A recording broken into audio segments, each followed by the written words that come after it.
असामान्य कर्तृत्वामुळे स्वतःला सिद्ध केले. या गौरव ग्रंथात सहभागी लेखकांना ग्रंथ पोस्टाने त्यांच्या घरी पाठवला जाईल. या गौरव ग्रंथात समाविष्ट असलेले सारे लेख हे प्रातिनिधिक स्वरूपाचे आहेत. दत्ताजीबद्दल आस्था असणारे अनेक जण आहेत, पण गौरव ग्रंथालाही मर्यादा आहे याची आम्हाला जाणीव आहे. पण गौरव ग्रंथ हे इथे आवर्जून सांगावेसे वाटते. त्यामुळे काही जण सुटले असतील तर याची आम्हाला कल्पना आहे. आजच हा गौरव ग्रंथ प्रकाशित करण्यामागचे कारण म्हणजे आज दत्ताजींचा जन्मदिवस आहे, हे इथे उल्लेखनीय. आज दत्ताजींवर जो गौरव ग्रंथ प्रकाशित होत आहे तो सगळ्यांना निःशुल्क सफेद भेट दिला जाणार आहे. अज राजूरकर स्मृती प्रतिष्ठानातर्फे आणि सृजनच्या सहकार्याने प्रकाशित होणाऱ्या या ग्रंथाला भावनेचा ओलावा प्राप्त झालेला आहे.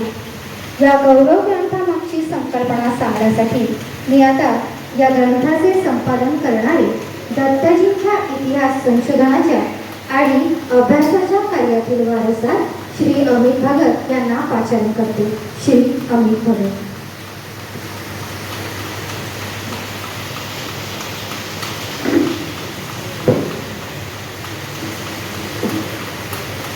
धन्यवाद मला बोलण्याची संधी दिल्याबद्दल. पण त्या संधीबरोबर मला एक सूचना पण आहे की 15 मिनिटात आटोपतं घ्यायचं आहे. म्हणून मी असं ठरवलं आहे की साधारणतः 10 मिनिटे मी दत्ताजी काकाबद्दल बोलेल आणि शेवटची 5 मिनिटे मी हा गौरव ग्रंथ आणि या गौरव ग्रंथाचा जो आपण घाट घातलेला आहे त्या संदर्भात मी थोडं विवेचन करेन. ज्येष्ठ गायक मोहम्मद रफी यांचं जेव्हा निधन झालं होतं तेव्हा संगीतकार नौशाद यांनी असं म्हटलं होतं कि कहता है कोई दिल गया दिलबर चला गया, कहता है कोई दिल गया दिलबर चला गया, साहिल पुकारता है समंदर चला गया, पर असली बात जो है कहता नहीं कोई दुनिया से मौसिकी का पैगंबर चला गया. म्हणजे हे प्रेषित होतं, त्या प्रेषिताचं जाणं होतं.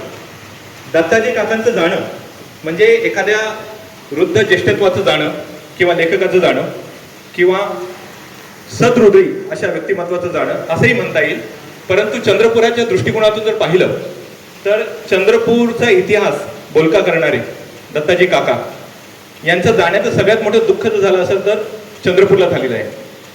कारण त्यांचे जे गुरुवरी होते अज राजूरकर त्यांच्यानंतर खऱ्या अर्थाने इतिहासाची आणि इतिहास लेखनाची परंपरा दत्ताजींनी समर्थपणे मागील 32 वर्षापासून अविरतपणे चालू ठेवली. तसं पाहता एकूण 9 पुस्तकं आणि साधारणतः 150हून जास्त वृत्तपत्रीय लेख आणि एक 60 शोधनिबंध दत्ताजी काकांचे प्रकाशित झाले. म्हणायचं झालं तर 1001 पानं त्यांची प्रकाशित झाली आणि जवळपास तितकीच 1000 पानं ही अप्रकाशित आहेत.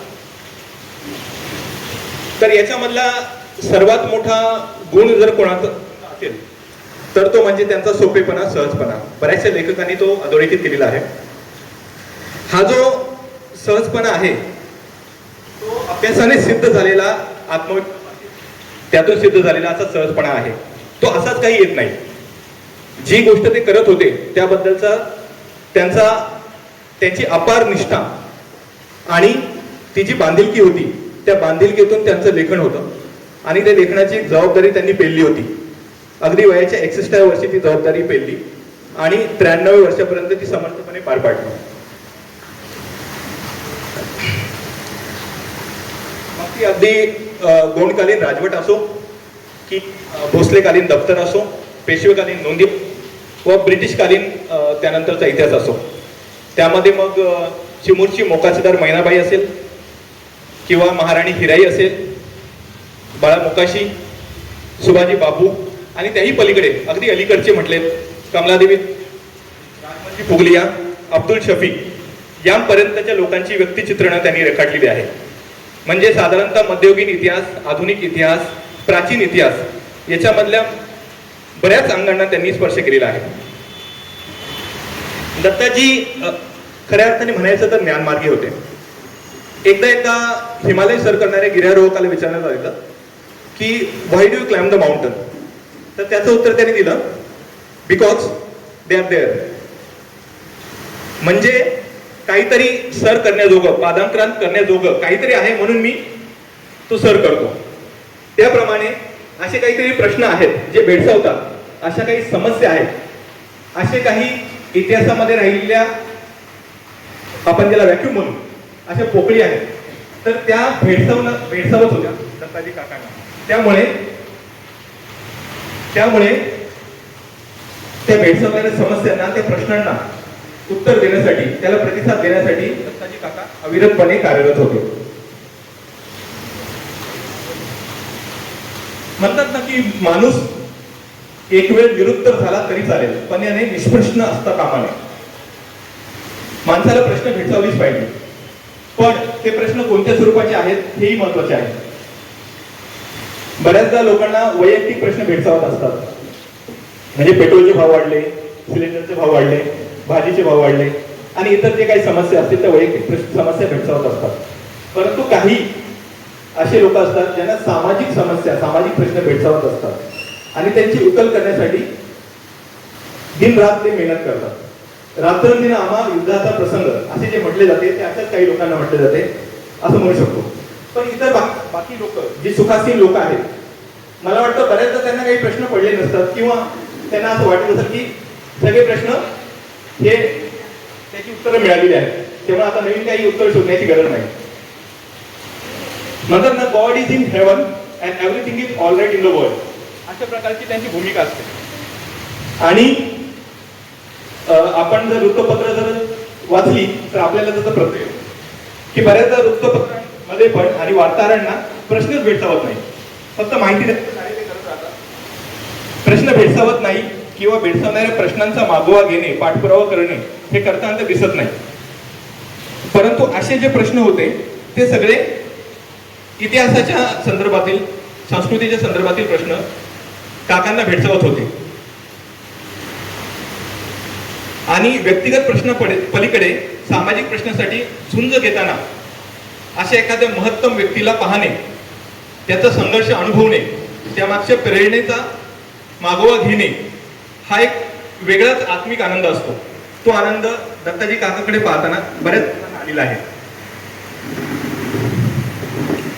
व्यक्तिगत स्वार्थाकडून सामाजिक स्वार्थाकडे जाणारा हा संघर्ष आणि त्या संघर्षासाठी केले जाणारे प्रयत्न हे खऱ्या अर्थाने पुरुषार्थाचे लक्षण आहे. आणि तसा पुरुषार्थ दत्ताजी काकांनी दाखवलेला आहे. ते म्हणतात ना की आपणा जे जे ठावे ते ते इतरांशी सांगावे, शहाणे करून सोडावे. या उक्तीप्रमाणे जे जे दत्ताजी काकांना गवसलं, ज्या ज्या गोष्टीचा ते घेऊ शकले आणि ज्या ज्या गोष्टीच्या निष्कर्षापर्यंत ते पोहोचले ते इतरांना सांगावं, या प्रेरणेने ते भारावून गेलेले होते. आपलं लिखाण प्रसिद्ध व्हावं, आपला नावलौकिक व्हावा किंवा आपला गौरव व्हावा, प्रशंसा मिळावी किंवा अवॉर्ड दिला जावा, अशा काही प्रेरणा दत्ताजी काकांच्या मागे मुळीच नव्हत्या. त्या प्रेरणा ह्याच होत्या की जे काही संशोधन त्यांना करता आलं ते संशोधन जास्तीत जास्त लोकांपर्यंत पोहोचावं. जे प्रश्न आपल्याला भेडसावले ते पुढच्या पिढीला भेडसावू नये म्हणून ते संदर्भाच्या स्वरूपात उपलब्ध व्हावे, यासाठी अहर्निश त्यांचे प्रयत्न चालू होते.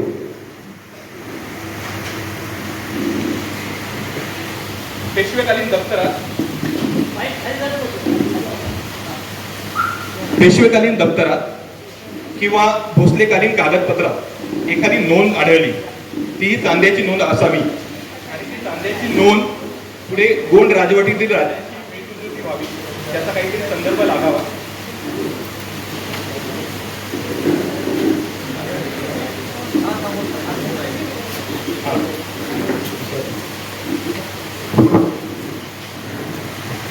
तर भोसलेकालीन बकरीमध्ये किंवा पेशवेकालीन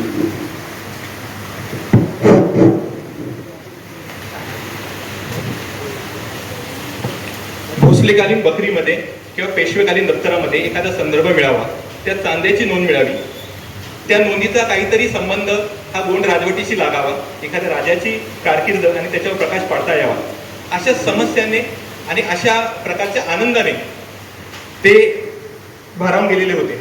त्या आनंदाची सर आपल्याला हेड ऑफ डिपार्टमेंट मिळावं या आनंदाशी कधीच येणार नाही. त्यामुळे प्राध्यापकीय जे काही प्रेरणा आहे ते प्रेरणेच्या पलीकडे दत्ताजी काकांच्या प्रेरणा पोहोचलेल्या होत्या.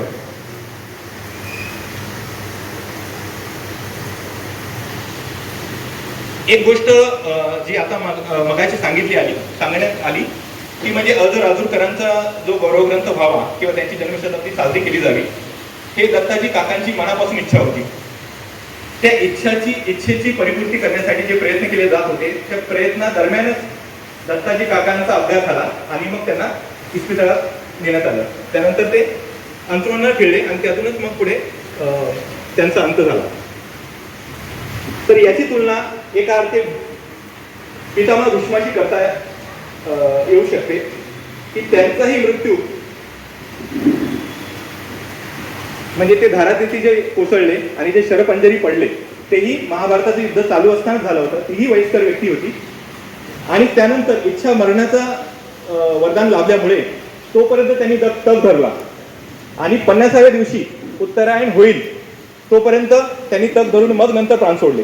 अशाच काहीशा प्रकारे तो कार्यक्रम पूर्ण व्हावा त्यांचं राहिलेलं पुस्तक म्हणजे दक्षिणापथातील गोंडकालीन चंद्रपूर. राजूरकरांवर असा आक्षेप घेतला जातो की त्यांनी वैदिक पद्धतीने इतिहास लिहिला आणि गोंड आणि स्थानिक इतिहास हा याला महत्त्व दिलं नाही. पण याचं खंडन करताना शंभू चट्टे जे सुप्रसिद्ध इतिहास संशोधक आहेत त्यांनी म्हटलं की याच राजूरकरांनी गोंड राजवटीवर 170 पानं त्यांच्या पुस्तकात लिहिली आहेत. 550 पानापैकी जवळपास 170 पानं लिहिली आहेत. त्याच्या पुढचं पाऊल म्हणजे दत्ताजी काकांनी लिहिलेला नववा पुस्तक, त्यांचा 9वा ग्रंथ, ज्याच्यामध्ये जवळपास 375 पानी त्यांनी फक्त गोंड राजवटीचा राजकीय इतिहास लिहिलेला आहे. आणि आतापर्यंत असा राजकीय इतिहास दुसरं कोणी लिहिला नाही, गुरुने आणि त्यानंतर शिष्याने. त्यामुळे ते कार्य खूप महत्त्वाचं आहे. मी मुंबईचा असल्या कारणाने जेव्हा दत्ताजी काकांच्या परिचयात आलो आणि जेव्हा दत्ताजी काकांचं कार्य आणि कार्याबद्दलची कर्तव्यनिष्ठा मला दिसून आली, तर असं मुळीच नव्हतं की त्यांनी केलेलं संशोधन आणि संशोधनातून मांडलेले निष्कर्ष सगळे मला पटले आहेत. आणि असं तर अजिबातच नाही की त्यांचे जे काही राजकीय विचार आहेत तेही मला पटलेले आहेत. कदाचित त्यांच्या राजकीय विचारांचा मी एका प्रकारे विरोधकही असू शकतो, परंतु मला ह्या सगळ्या गोष्टी काही आड येतात असं वाटलं नाही. त्याचं कारण असं आहे की प्लेटोचा शिष्य होता ॲरिस्टॉटल आणि प्लेटोचा अरिस्टॉटल होता.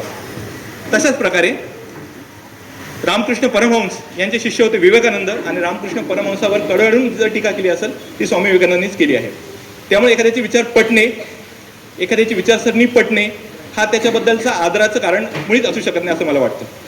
त्या आदराचं कारण आहे त्यांची कर्तव्यनिष्ठा, कामाप्रती त्यांचं समर्पण आणि त्यासाठी जे ते प्रयत्न करत आहेत ते प्रयत्न पाहणे. आणि ते प्रयत्न इतके प्रामाणिक होते की विचारसरणी जरी वेगळी असेल, वेगळे असतील, परंतु ते व्यक्तिमत्व मला इतकं भावलं की मला मनापासून वाटत होतं की या व्यक्तीचं काम पुढे येणं गरजेचं आहे. मी चंद्रपुरात बऱ्याच वयस्कर आणि वयोवृद्ध व्यक्तींना भेटलोय. तर ज्यांना ज्ञानवृद्ध म्हणता येतं अशा व्यक्तींकडे ज्ञानापेक्षा वृद्धत्व जास्त पाहायला मिळतं. कारण त्यांच्यामध्ये स्वभावात एक चिडचिडपणा असतो, एकेकोरपणा असतो, तुसडेपणा असतो. म्हणजे तरुण पिढीकडून तर काय होणं नाही. तरुण पिढी एका प्रकारे नालायक आहे, बावळट आहे, ते वाट लावणार आहे, संस्कृतीचं आता अधपतन होणार आहे, अशा निष्कर्षाला ते पोहोचलेले असतात. खरं म्हणायचं तर जगण्यातला गोडवाच हरवून बसलेली असतात अशी माणसं. परंतु याविरुद्ध दत्ताजी काकांचं जे व्यक्तिमत्व होतं ते खास आकर्षित करणारं होतं की इतकी वयोवृद्ध व्यक्ती पण तरुणांशी, लहान मुलांशी तितक्याच तन्मयतेने, तितक्याच आदराने आणि तितक्याच प्रेमाने बोलत होती.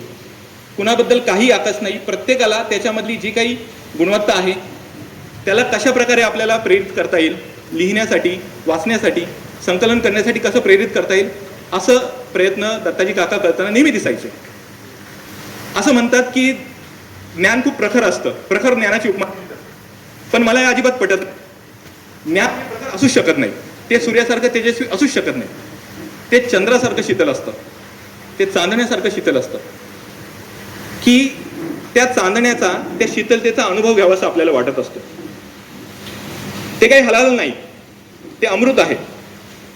ते हलाल नाही जे पचवावं लागतं, तर ते अमृत आहे ज्याचा आस्वाद घ्यावासा वाटतो. हां, आता ही गोष्ट वेगळी की मी अमृत पिऊन पाहिलं नाही, पण ते कदाचित थंडगार असावा असा माझा समज आहे, ते काही हलाल नक्कीच नसावं. तर त्याप्रमाणे त्यांची जी शीतलता होती, त्यांच्या व्यक्तित्वाची, त्यांच्या ज्ञानाची, त्यांच्या नम्रपणाची, तर त्या शीतलतेच्या छायेमध्ये जावंसं वाटत होतं. त्यामध्ये आपलेपणाची भावना येत होती, प्रेमाची भावना येत होती. हे दत्ताजी काकांचं एक मोठेपणे असं मी म्हणू शकतो. आमचे शिक्षक आणि प्राध्यापक वर्ग यांच्याकडून दत्ताजी काकांना खूप अपेक्षा होत्या की प्राध्यापक वर्गाने पुढे येणं गरजेचं आहे, की त्यांची नैतिक जबाबदारी आहे. खास करून इतिहासाचे शिक्षक, प्राध्यापक, अभ्यासक, PhD होल्डर यांनी हे काम करणं गरजेचं आहे, कारण त्यांच्यावरती जबाबदारी देण्यात आलेली आहे. त्यांनीही ती पेललेली आहे, त्यामुळे त्यांनी त्याचं औपचारिक शिक्षण घेतलेलं आहे.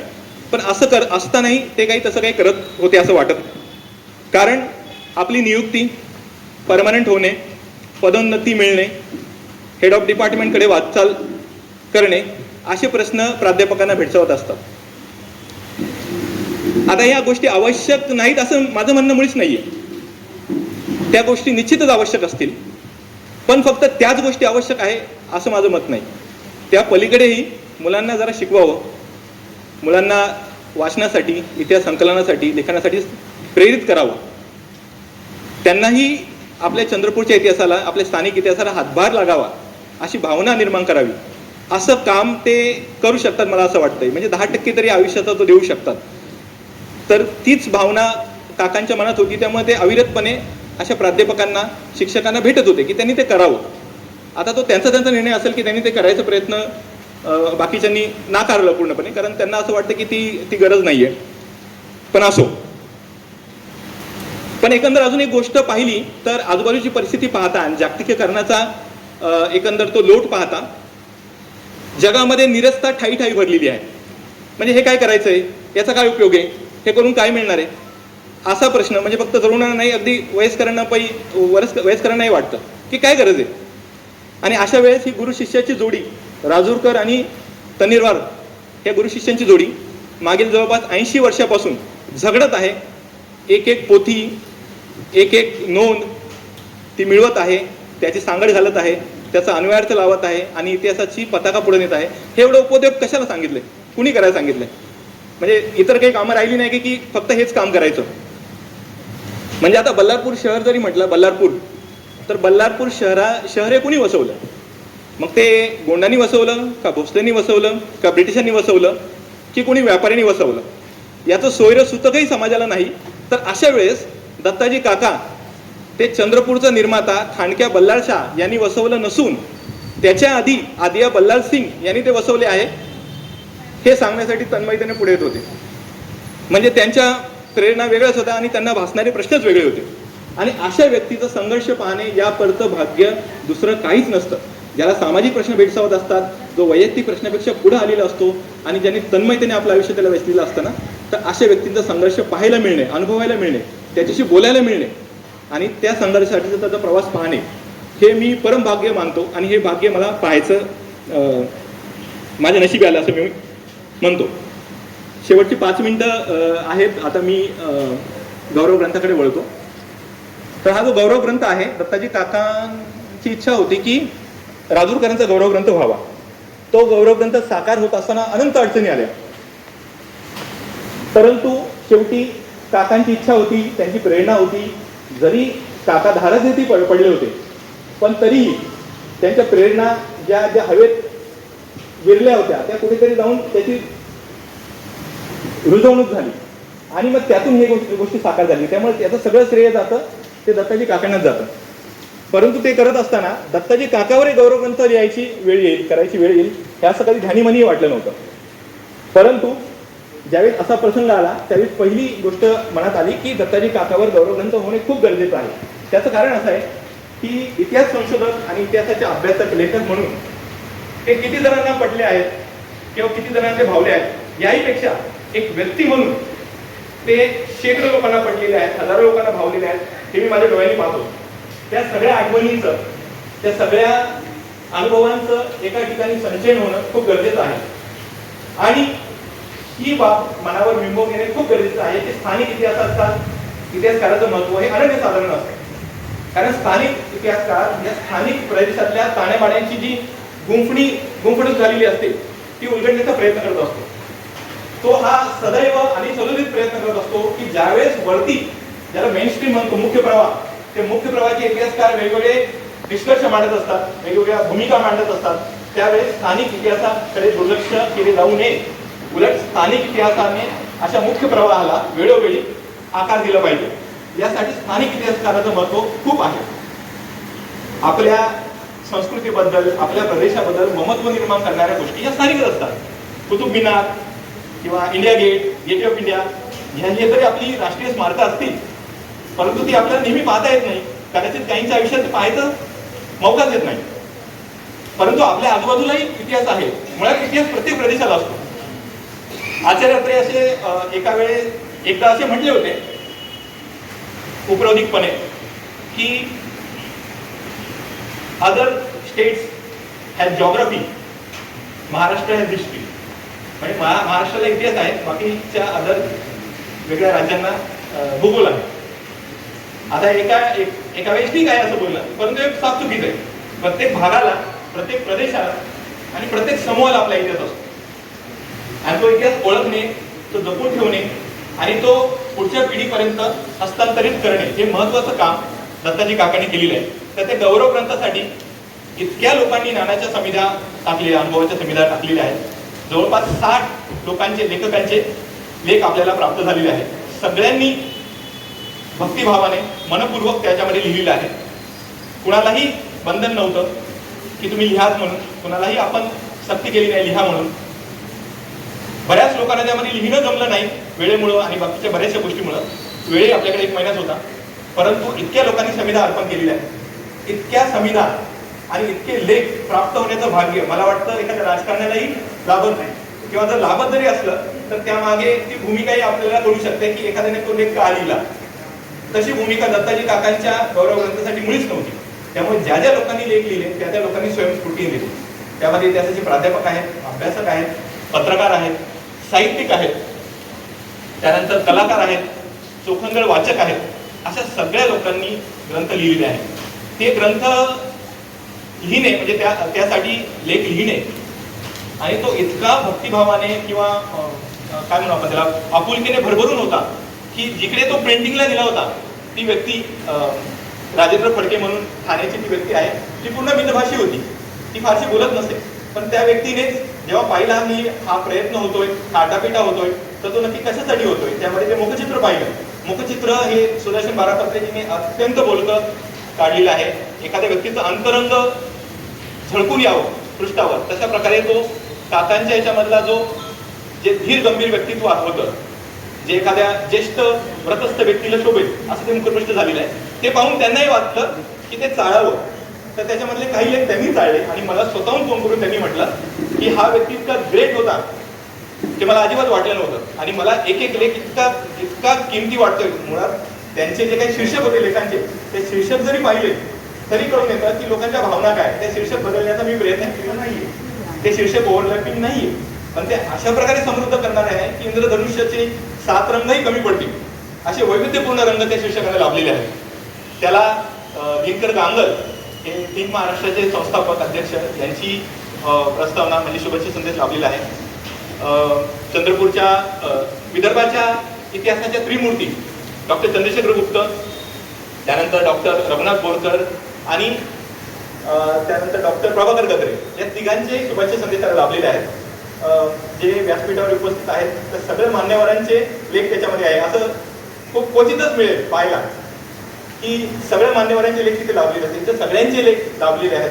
इतकं भरभरून लोकांनी लिहिलं आहे की ते गौरव ग्रंथ खऱ्या अर्थाने तो गौरवशाली ग्रंथ आहे आणि ते एक ऐतिहासिक दस्तावेज आहे हे म्हणायला काही हरकत नाही. त्या पलीकडे आपण काकांना गौरव ग्रंथासोबतच गोंडवन भूषण पुरस्कार द्यायचा ठरवलेला आहे. तो यासाठी की चंद्रपूर भूषणच्या दर्जाची व्यक्ती होती, पण ते चंद्रपूर वासियांना काही कारणाने ते कळाले नसावेत. आणि मग असा मनात विचार आला की चंद्रपूर भूषण त्यांना का नाही. पण नंतरून त्यांच्या नव्या पुस्तकाचं त्याचं उत्तर होतं, कारण त्यांनी गोंडवनाचा राजकीय इतिहास लिहिला. ते चंद्रपूर भूषण हे त्यांना शोभणारं नव्हतंच, तसं बंदिस्त त्यांना शोभणारं नव्हतं. ते गोंडवनाचे भूषण होते, त्यामुळे त्याला गोंडवन भूषण हा पुरस्कार देण्यात येणार आहे. त्या पुरस्काराचं तुम्ही पाहू शकता की त्याची जी ट्रॉफी आहे ती इतकी वेगळी आहे, इतकी युनिक आहे. ते आहे शिलास्तंभ म्हणजे त्याला मेन्हीर म्हणतो, हे मृत्यूचं प्रतीक आहे. जसं बुद्धाचा स्तूप असतो एक मृत्यूचं प्रतीक आहे, तसं ते मृत्यूचं प्रतीक आहे. आपली प्रिय व्यक्ती गेल्यानंतर त्याच्या स्मरणार्थ आदिवासींनी या गोंडवनातल्या गोंडांनी उभारलेलं प्रतीक म्हणजे तो मेन्हीर शिलास्तंभ. तसं शिलास्तंभाचं स्वरूप त्याला प्राप्त करून दिलेलं आहे की काकांचं जाणं हे प्रतिकात्मक रूपी आपल्या सगळ्यांचं त्यांना दिलेली श्रद्धांजली आहे आणि ते तशा स्वरूपात नेहमीच राहतील. आणि ते ओबडधोबड असतं, हेही महत्त्वाचं आहे. ते फार ते सालंकृत नसतं किंवा त्याच्यावर फार आपण म्हणू की सिव्हिलाइज सेन्सनी असं काही संस्कार झालेले नसतात, पण त्याच्या ओबडधोबडपणामध्येच त्याचं सर्वस्व असतं, सर्वस्व त्याच्यामध्ये आहे. तर अशा प्रकारे हे सगळं झालेलं आहे. शेवटी फक्त मी हे बोलून संपवू इच्छितो की हा सगळा जो खटाटोप झालेला आहे याच्यामध्ये सगळ्यात महत्त्वाचा जो वाटा आहे म्हणजे मी फक्त बोलतोय, तो फक्त मी नाही बोलत, तर एक व्यक्ती आहे जी बोलू शकत नाही, जी बोलणे टाळते, त्या व्यक्तीच्या वतीने मी बोलतोय, ते म्हणजे आशिष देव. की यांच्यामुळेच दत्ताजी काकांचं लेखन हे प्रकाशित झालं, पुढे आलं, ज्यामुळे आपण हे सगळं त्याबद्दल बोलू शकलो. मी असं ऐकून आहे की महाराष्ट्राचे सांस्कृतिक मंत्री हे चंद्रपूर जिल्ह्याचे आहेत. मला तर तसं काही प्रत्यय आलेला नाही, परंतु महाराष्ट्राचे किंवा चंद्रपूर जिल्ह्याचे जर अनभिषिक्त सांस्कृतिक मंत्री असतील तर ते आशिष देव आहे असं मी निश्चित बोलू इच्छितो. कारण संस्कृती पुढे जावी, लोकांच्या मधल्या कलागुणांना वाव मिळावा यासाठी अविरतपणे झटणे आणि त्यांच्यामधल्या सुप्त गुणांना वाव देऊन त्यांना एक प्लॅटफॉर्म उपलब्ध करून देणे, हे काम ते अविरतपणे करत आहेत. कुणाचीही सक्ती नसताना, कुणाकडूनही तसं काही प्लॅन असं काही लेआउट नसताना ते सातत्याने मागच्या 16 वर्षापासून करत आहे. जवळपास हा 184वा कार्यक्रम आहे. तर ते खऱ्या अर्थाने आपण अनभिषिक्त सांस्कृतिक मंत्री त्यांना म्हणू शकतो. एवढं बोलून मी माझं जे मनोगत आहे ते संपवतो. मला माहिती आहे मी 5 मिनिटं अजून जास्त बोललो आहे, पण जाता जाता फक्त मी त्यांच्याबद्दल एवढंच म्हणेल की अल्लामा इक्बाल, मोहम्मद इक्बाल असं म्हटले होते की हजारों साल नरगिस अपनी बेनूरी पे रोती है, हजारों साल नरगिस अपनी बेनूरी पे रोती है, बड़ी मुश्किल से होता है चमन में दीदावर पैदा. धन्यवाद. नमस्कार. डॉक्टर शामराव कोरेटी, नागपूर विद्यापीठाच्या मानवशास्त्र विभागाचे अधिष्ठाता, ज्येष्ठ व्यक्ती आणि गोंडवनाचे अभ्यासक डॉक्टर शामराव कोरेटी यांचं आगमन झालेलं आहे. नमस्कार. त्यांचं स्वागत करण्यासाठी मी जुहीला त्यांचं स्वागत करण्यासाठी मी ज्योती पराठे यांना आमंत्रित करते.